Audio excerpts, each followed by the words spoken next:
Boa noite, boa tarde. Meu nome é Gerson e sejam bem-vindos a mais um vídeo no canal Nerd Peregrinador. No vídeo de hoje eu vou abordar o, o que é para muitos, assim, no geral, a obra-prima de meu ídolo, o Walter Elias Disney, o fundador do maior império do entretenimento mundial. Como vocês devem saber,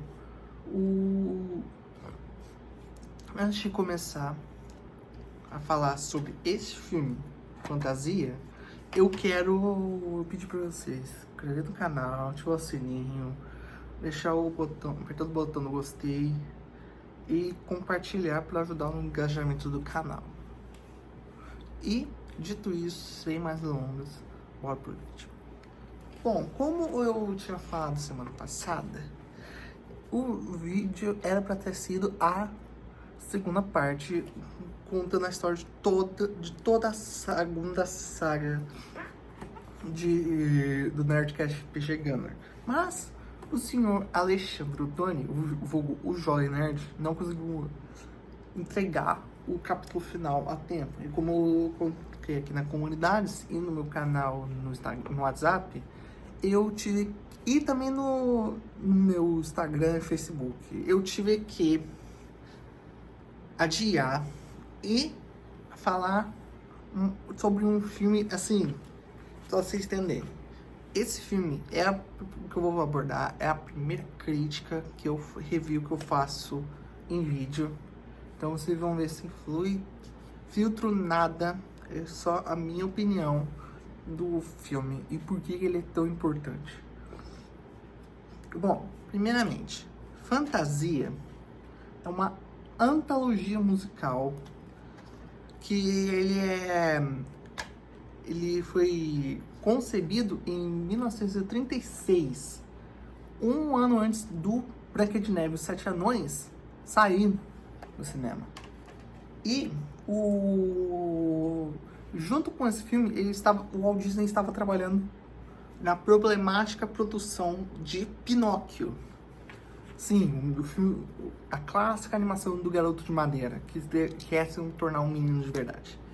Esse filme foi por um lado experimental, porque ele foi concebido, o nome original do filme era Filme de Concerto. Por quê? Porque ele é uma antologia de contos, vamos dizer assim. Ele é dividido em 8 segmentos e cada segmento tem uma animação sobre uma música clássica de compositores igualmente grandiosos, como Bach, Beethoven, Igor Stravinsky, entre outros. E esse filme, ele é, tipo assim, foi o primeiro que o Walt Disney não colocou diálogos, porque assim, ele é como se fosse um concerto de música clássica, só que as músicas clássicas, eles são com animações para descrever a cena que está acontecendo em tela. Porque existem 3 tipos de músicas que regem o espetáculo Fantasia. Que são música que conta uma história específica. A segunda, que toca uma música específica, mas gera uma série de imagens mais ou menos definidas. E é o terceiro tipo, que é a música que existe por si própria. Que o número que abre o filme, a Tocada e Fuga de Sebastian Bach, só confirmando que eu tô com a colinha aqui, porque eu não lembro certinho, tá? Tocada e Fuga em Ré menor por Johann Sebastian Bach. Esse é o primeiro, tá? É como o mestre de cerimônias James Taylor diz E, assim, as músicas são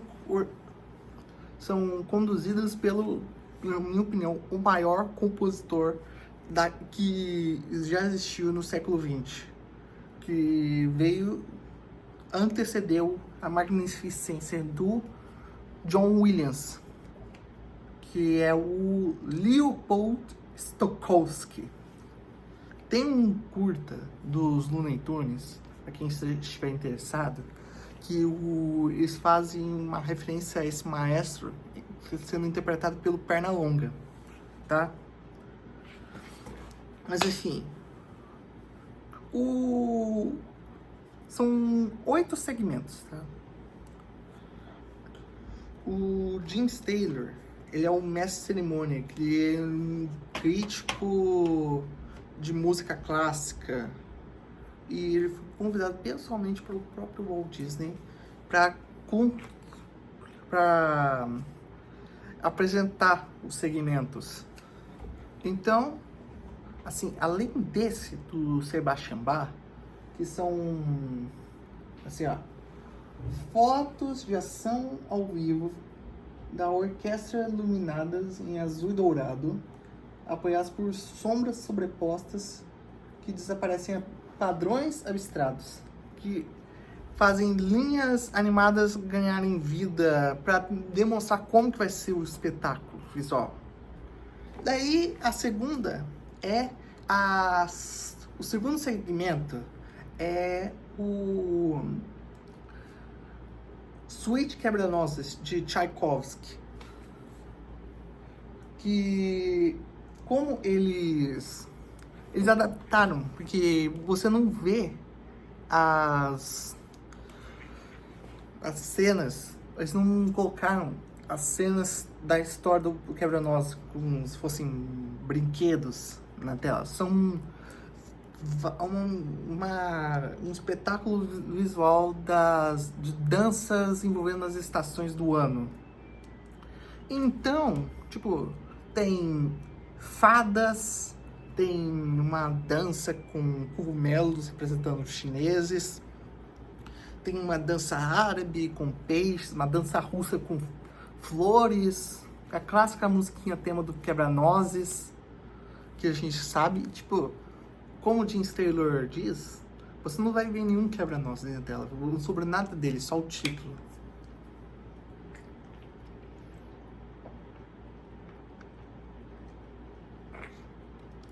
Bebam água. Daí temos o terceiro segmento, que esse é o segmento mais famoso. Vocês já vão entender o porquê.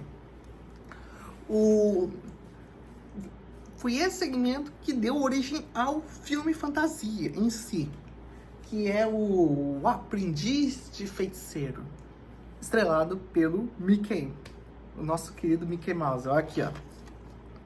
Aqui, ó. Assim, todo mundo já deve ter visto aquele curta só com música clássica do Mickey, com vestes de um feiticeiro, dando vida a vassouras para carregar em baldes para encher um caldeirão em um poço. Era isso. Tipo, diz aqui, ó, que ele é baseado, a composição feita por Der Zauberlehrling. Eu vou colocar aqui embaixo depois, porque é um nome difícil aqui, tá? Baseado no poema de Goethe de 1970 e 1797, escrito por Paul Dukas, que também inspirou o filme O Aprendiz de Feiticeiro de 2010, que tem o Nicolas Cage e o Alfred Molina e a Monica Bellucci, que eu recomendo, que ele é uma releitura desse segmento, tá? Daí nós temos também, esse é o mais, assim, cientificamente, porque vocês vão entender, ele é uma adaptação de A Sagração da Primavera, de Igor Stravinsky.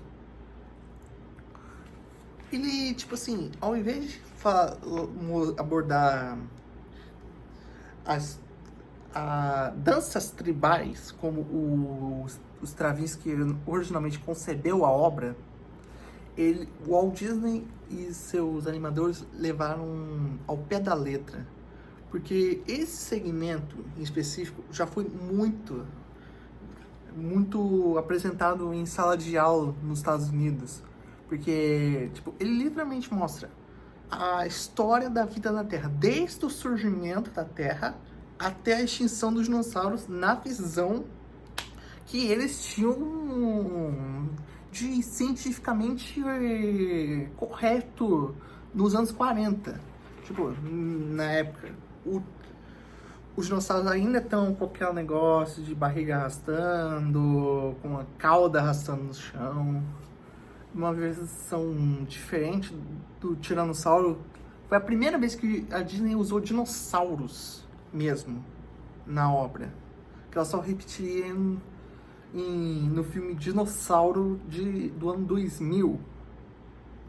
Mas enfim, esse segmento, ele é bom, que tipo assim, mostrou pro grande público como é que era naquela época, a visão que a ciência tinha naquela época, como eram os dinossauros. Então, mas assim, sobre o Tiranossauro, tipo assim, eu achei um pouquinho estranho, porque eles usaram aquele estereótipo do Tiranossauro ter 3 dedos, que ele tinha 2. E tipo assim, eram 2 dedos aqui na parte de cima, e o terceiro, ele ficava assim, daí fechava no meio. Então, tipo assim, o relevo que era a visão da época. Mas assim, no segmento mostra que os dinossauros foram extintos por uma grande seca, com um monte de terremoto. E outra coisa, daí temos um intervalo de 15 minutos, porque o filme foi vendido como um concerto mesmo, orquestra de música clássica. Tem intervalo de 15 minutos, daí tem um mini segmento rápido que o Jim Stalo ele apresenta como é a trilha sonora usando no filme, como personagem real. Daí depois disso nós temos o que é possivelmente um dos 2 segmentos polêmicos do filme, que é esse e o último, que eu vou falar depois, tá? Que esse segmento é a chamada Sinfonia Pastoral, que é a 6ª Sinfonia de Ludwig van Beethoven. Que, tipo, nessa versão fantasiosa, o Walt Disney, ele deu a ideia de abordar a mitologia romana, que mitologia greco-romana é a mesma coisa, tá? Só 2 vertentes diferentes, tá? Porque, tipo assim, parece, a gente vê um planalto que abre o frame com o Monte Olimpo lá no fundo. Daí tem unicórnios cavalgando, sátiros, que ali são faunos. Tem Pégaso, assim, tem vários Pégasos, tá? Nesse segmento. Daí também temos centauros e suas companheiras. Que essa é a primeira polêmica, porque tem 2 centauras que foram cortadas do filme porque elas usavam muito daquele estereótipo de preconceito contra os negros que existia, era muito forte ainda nos anos 40. Que, tipo, só pra você ter uma ideia, uma centaura negra estava limpando os cascos de uma centaura branca. Entendeu? E o outro estava abrindo o tapete lá depois, quando aparece o Dionísio. Tipo, abrindo o tapete para ele chegar no trono dele. Entendeu? Que a própria Disney depois, o próprio Walt Disney aceitou as mudanças que o filme precisava. E o que acontece? Tem também Zeus, atirando os raios como se fossem dardos, brincando de dardo com o Dionísio, que é o alívio cômico aqui. E, assim, ele acaba, os cupitos... Cupidos e as centauras, eles também meteram em polêmica, porque os cupitos aparecem nus, mas sem as partes de baixo, e as centauras apareciam com os peitos nus. Só que assim, eles reeditaram pra tirar os mamilos. Então, só uma vez. Daí nós temos o 7º segmento, que é a Dança das Horas, composto por Amilcare Ponticelli, que ele é uma sátira, uma cerimônia de balé que conta a passagem do dia. São 4 grupos de animais. O primeiro são avestruzes, o segundo são... Os avestruzes representam as primeiras horas do dia. Daí, os hipopótamos, que é o segundo grupo, representam os horários lá do meio-dia. Daí depois tem o terceiro grupo, que são elefantes, que representam as horas lá do pôr do sol. E por último, quando o sol escurece, aparece o 4º grupo, que são jacarés. Ele é tipo assim, ele é bem legal de assistir, ele é bem fluido, é uma representação legal da passagem de tempo. A passagem de tempo é bem legal de se ver, que é bem rapidinho. Daí o último número do Fantasia, eles são duas composições que são tão opostas que elas se complementam. A primeira é Uma Noite no Monte Calvo, composto pelo russo Modest Mussorgsky,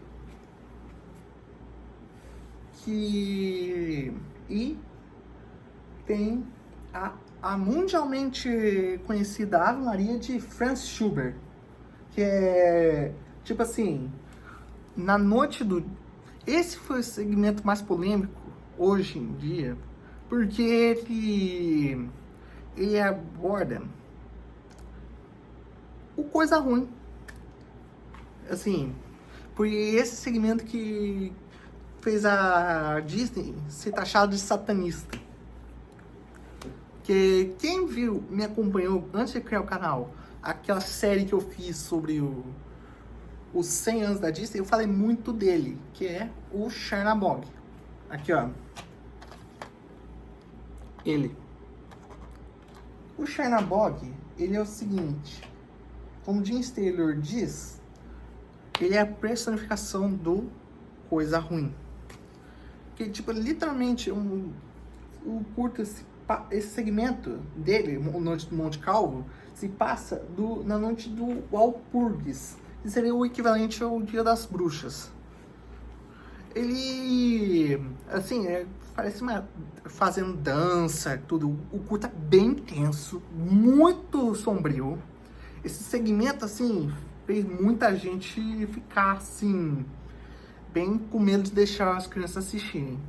Mas, depois, quando a gente tá bem tenso, porque ele é bem tenso mesmo, começa a tocar sinos de igreja, que é como se fosse Deus expulsando coisa ruim. E, tipo assim, o filme se encerra com uma procissão, todo mundo glorificando em coral, muito lindo, reconfortante, clamando pela Virgem Maria. E, tipo assim, é de se emocionar muito. Minha mãe, que ela é religiosa, ela se emocionou. Ela descreveu exatamente isso que eu acabei de falar pra vocês. Ela chorou assistindo pela primeira vez, esse segmento da procissão clamando pela Virgem Maria. Bom, O que eu posso dar? Minha opinião sobre esse filme é o seguinte. Ele tá empatado com o Rei Leão como a minha animação favorita da Disney, no geral. Que, tipo assim, o filme quando saiu, ele foi assim, ele recebeu aclamação mundial, mas ele foi um fracasso comercial. Por quê? O Fantasia, ele foi o primeiro filme da história a usar o que a gente usa hoje nos cinemas modernos, que são aquelas caixas de som. O Walt Disney criou pro filme um sistema chamado Fantasy Sound, que é o predecessor daquele sistema de som que tem em todos os cinemas do mundo. E como poucas salas conseguiram equipar o sistema de som que o Walt Disney criou para dar mais imersão, porque antes do filme sair, os filmes ainda tinham aquelas orquestras ao vivo. Então, foi tipo assim, ele precisou de dar um jeito pra galera se sentir mais imersiva vendo esse espetáculo. O poder que uma animação dá pra dar vida à música.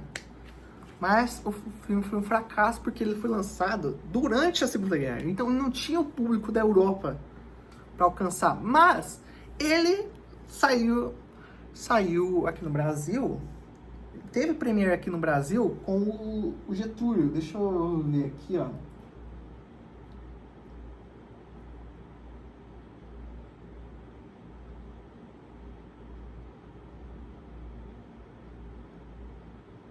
Pera aí, gente.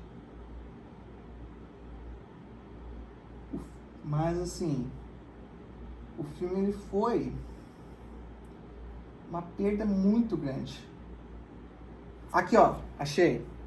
O filme estreou no Brasil em 23 de agosto de 1941. E a sessão de estreia do longa foi realizada no extinto Cine Pathé, no Rio de Janeiro, que tem a presença do Walt Disney e do Getúlio, do então presidente Getúlio Vargas. Mas assim, o filme só foi ganhar o reconhecimento que ele mereceu com os hippies. Foi a turma hippie que fez o filme ficar assim, famosíssimo, que ganhou o merecimento que ele merecia. Então, depois, tanto que hoje, Fantasia, ele foi selecionado para ser preservado pelo American Film Institute, que é o instituto que gerencia a história do cinema americano,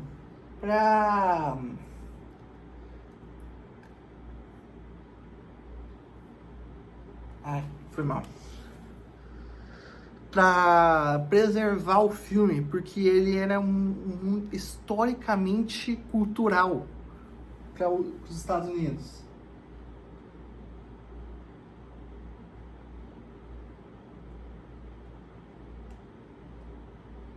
Aqui, ó, achei, em 1990. E ele foi eleito no mesmo instituto. Eles classificaram esse filme como a quinta maior animação de todos os tempos. Assim, só assistindo para vocês entenderem o quão grandioso é esse filme.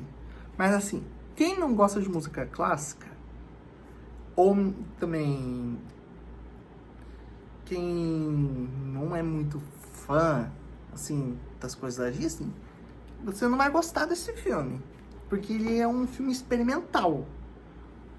Mas assim, a ideia inicial, antes do lançamento do filme, o Walt Disney pretendia que a cada ano que se passasse, ele ia relançar o filme com novos segmentos, contando novas histórias, adaptando outras músicas clássicas. E trazendo alguns segmentos que foram conhecidos, como no caso o Aprendiz de Feiticeiro.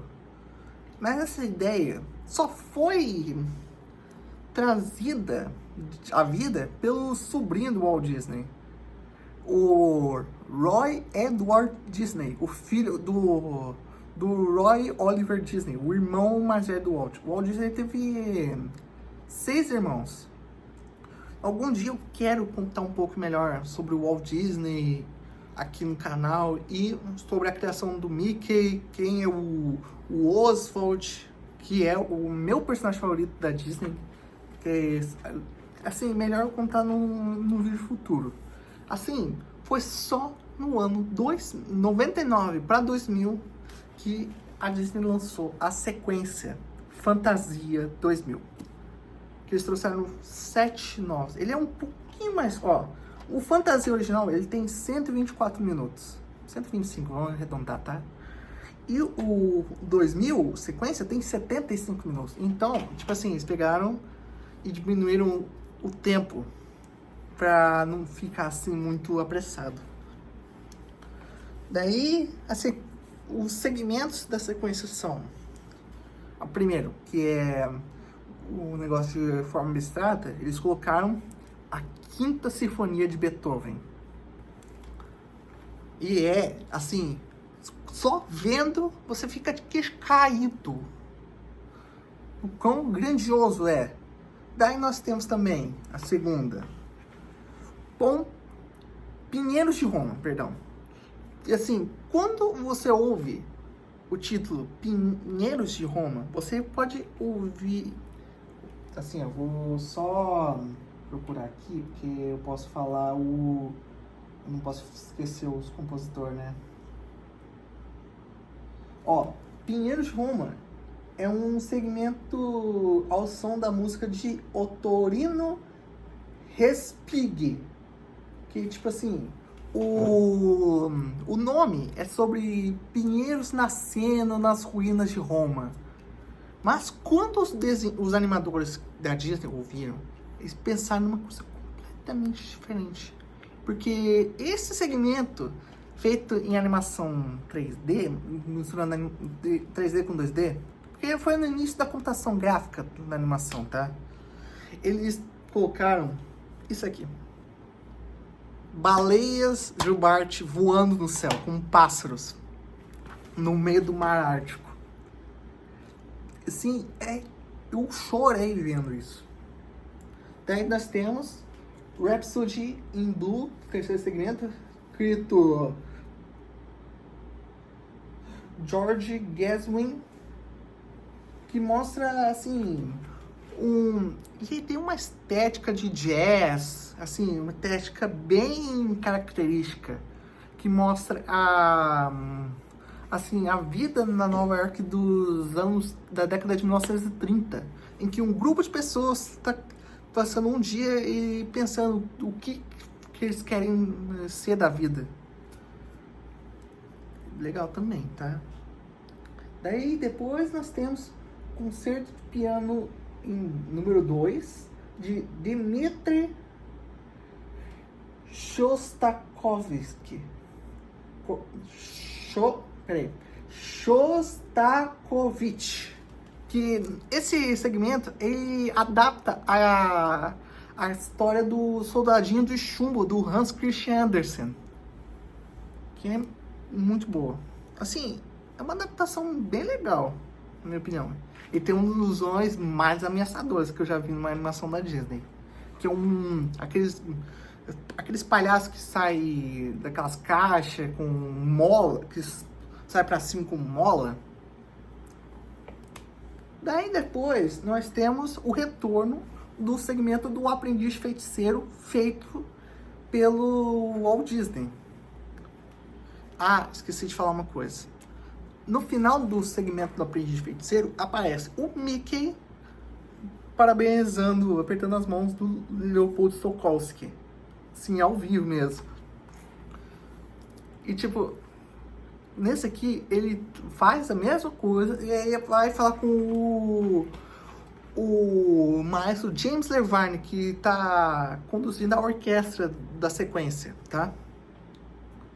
E, tipo assim, cada segmento desse filme, dessa sequência, não é um único mestre de cerimônia. são vários. E também, tipo assim, o primeiro é o Steve Martin, tá?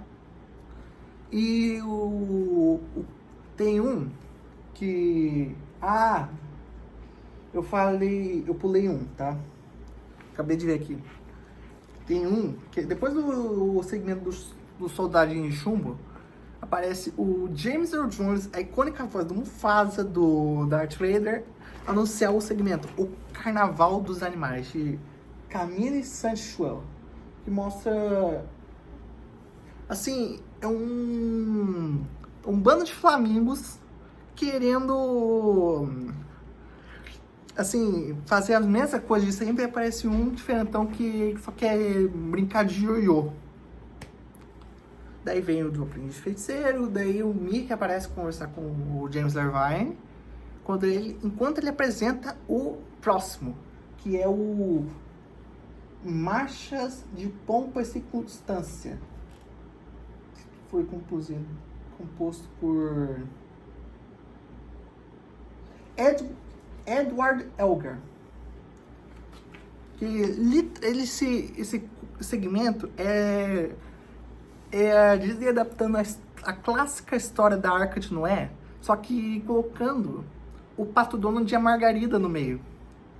Tipo, pra mim, na minha opinião, é o melhor papel do Pato Donald que o Pato Donald já teve nesses mais de 90 anos de história. Agora, assim, o Pato Donald, ele serve como um ajudante de Noé na Arca, tá? Só pra informar vocês, tá? Daí, tipo assim, o último que estava cotado pra aparecer no Fantasia original, que é O Pássaro de Fogo, de Igor Stravinsky. Que, assim, a apresentadora, ela fala que o Walt Disney descrevia a arte da animação como uma viagem ao descobrimento. Então, a melhor ideia de adaptar esse conto é isso, em que eles abordam o último segmento de Fantasia 2000 com uma história sobre vida, morte e renovação, porque é a mãe natureza sendo perseguida por um pássaro de fogo representando uma erupção vulcânica que tem a floresta desolada. E, assim, ela percebe que com as lágrimas dela, ela consegue fazer chover e reflorestar. Assim, eu fiquei, assim, todo arrepiado ouvindo a sequência final do espetáculo. Assim, teve uma hora que eu chorei. Eu chorei muito. Que é muito lindo de se ouvir. Assim, Fantasia 2000 foi o meu primeiro contato com a obra. Porque se não fosse por Fantasia 2000, eu nunca teria procurado pra achar o original. Porque aqui, ó, esse é o do Pato Donald, no segmento que eu falei, da história da Arca de Noé. E aqui, ó, essa é a mãe natureza do segmento Pássaro de Fogo. Aqui, ó, o Mickey apertando as mãos do Leopold Stokowski. O Pato Donald não tava originalmente, tá? Só pra informar vocês. Assim, gente, minha nota pro primeiro Fantasia é um 10. Um 10 inconsistente. Os dois filmes são 10. O único problema que eu tenho com Fantasia 2000 é o tempo. Porque eu queria que ele fosse mais esticado. Mas, assim, não deixa de serem espetáculos visuais. Se você tiver a oportunidade e tem o Disney Plus, por favor, eu imploro que assistam essa obra-prima. Assim, não sei, assim, assistam pelo menos por curiosidade para ver como é que é o filme. E depois falem, comentem aqui embaixo o que vocês acham, tá? Bom, gente, espero que tenham gostado. Então, o vídeo da semana que vem provavelmente vai ser a parte 2, contando a segunda temporada do Nerdcast RPG Canon. Então, gente, espero vocês e até semana que vem. Um abraço e até a próxima.